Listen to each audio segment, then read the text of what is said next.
Thanks for tuning in. I'm Steve Raye, author of How to Get U.S. Market Ready.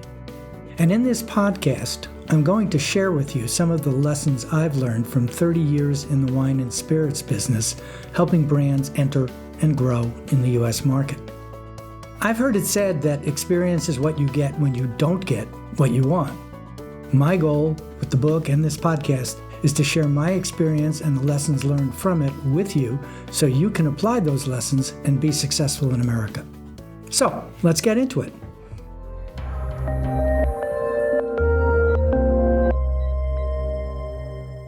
Hi, this is Steve Raye, and this week we're going to be talking about franchise states in the U.S.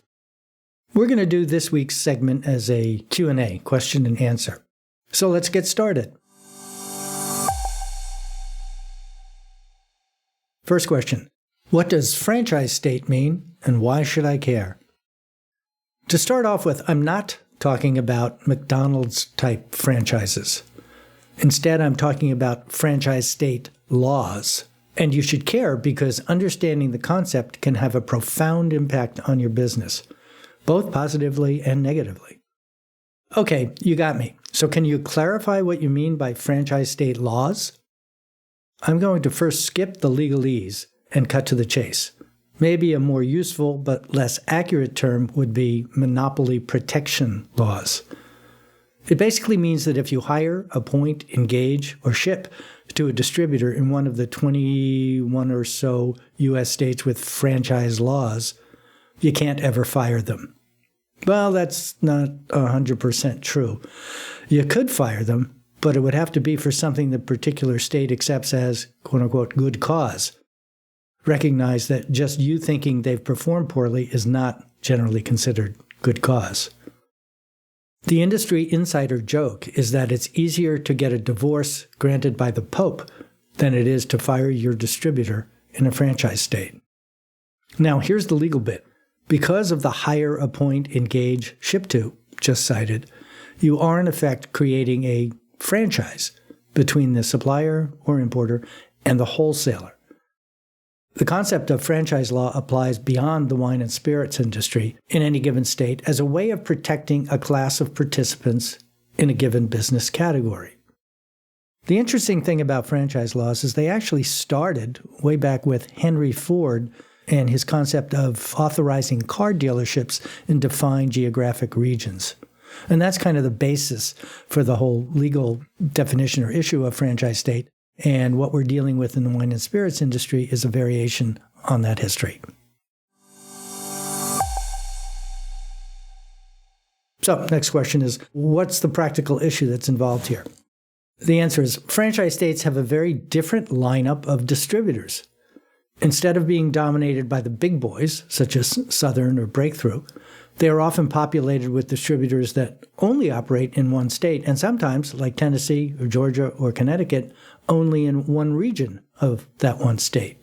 And that's good because it gives you a lot more choices and options, but it's also bad because when you make a decision, you're basically stuck with them forever. So you want to make sure you're making the right decision. In fact, one of our non-intuitive but creative recommendations to clients is to explore the idea of starting your U.S. market entry in one or more franchise states. Usually people avoid them as a market entry state. Specifically, because you will be dealing with distributors that have completely different business objectives than the Big Ten. More chance you'll catch their ear and their attention and their cooperation, less chance you'll get rejected outright. Now, that's oversimplifying it quite a bit, but the point being, franchise states are certainly operate under the three-tier system, but they're sufficiently different enough that they need to be dealt with in a unique way. So the next question is, if I can never fire them and I was unhappy with their performance, do I have any options? Good question. And the answer is yes, you do.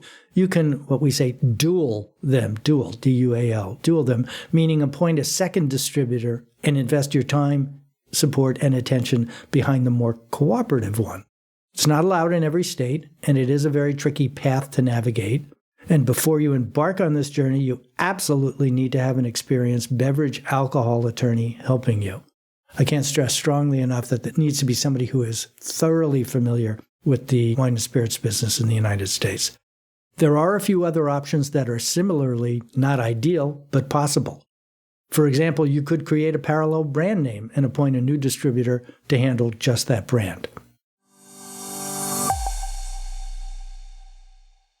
So that begs the next question. This sounds pretty complicated. Maybe I ought to stay away from franchise states altogether.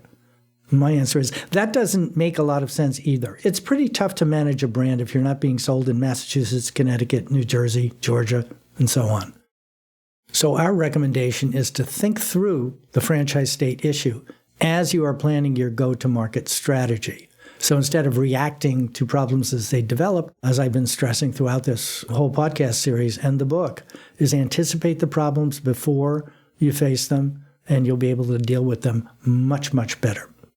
So given the challenges of finding importers and distributors, the driving issue you need to be working on is preserving your options as much as possible. Let me repeat that. When you're entering the U.S. market, you want to preserve your options as much as possible. That's why we recommend a starter importer. The same thing is true here when you're talking your full-time importers. If Southern Glazers says yes to national distribution, the issue isn't even going to be significant. But if you start with a competitor to Southern in another open market state, that may make you less attractive should they be interested in growing with you nationally. Case in point, we were working with a rum company from the Philippines, had a project started with Southern Wine and Spirits. We were doing a test market in Tampa, but then when we wanted to expand markets, the owner always wants to expand faster than the distributor does, we were blocked by Southern. So our answer to that was, okay, then let's go to franchise states where Southern isn't. So that would be Massachusetts, New Jersey, Connecticut in the Northeast, and work in that market. That way, we won't be antagonizing them by working outside of their sphere of influence, but we will be able to make the kind of headway that we needed to satisfy the needs of the owner. I can't show it to you, obviously, on a podcast, but in the book, you can buy the PDF for $20, the hard copy for, I think it's $35. We have a map of franchise states in two pretty yellow and purple colors to show you which ones are which. So which are the franchise states? Well, note that the name or the term franchise state is a relatively general term. Each state has individual and in some cases unique definitions and limitations. And by the way, do not confuse franchise state with control state. Those are two very different terms. They mean two very different things. And you can check out the definitions in the glossary associated with the book. Franchise states, the list that I'm going to share with you vary depending on whether it applies to wines and spirits, just wines, or just spirits.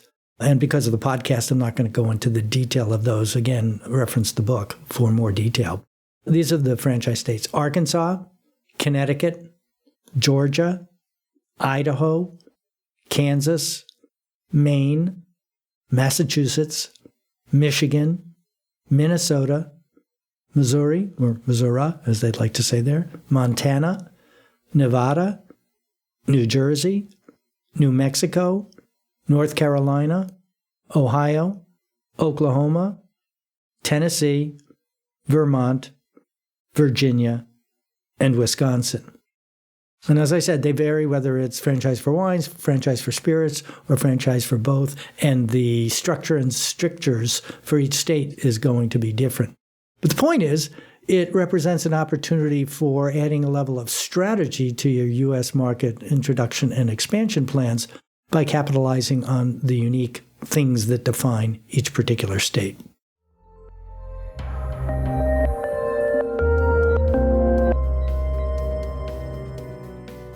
This is Steve Raye saying thanks again for listening on behalf of the Italian Wine Podcast.